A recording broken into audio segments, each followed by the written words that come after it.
Time to eat. Coming. Oh, I'm starving. Good. Oh, yuck. What's that? Now don't complain. But what is it? And where's Mom? Now, Mom put me in charge of dinner because she's not feeling well tonight.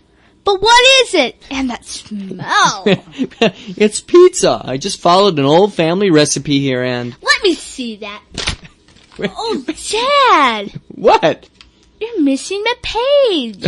Well, I couldn't find the second page of the recipe, but don't worry. I have plenty of experience around the house, plenty of experience cooking. That's not what Mom said. Well, wait. Here, let me try a piece first. Here, let me cool this off.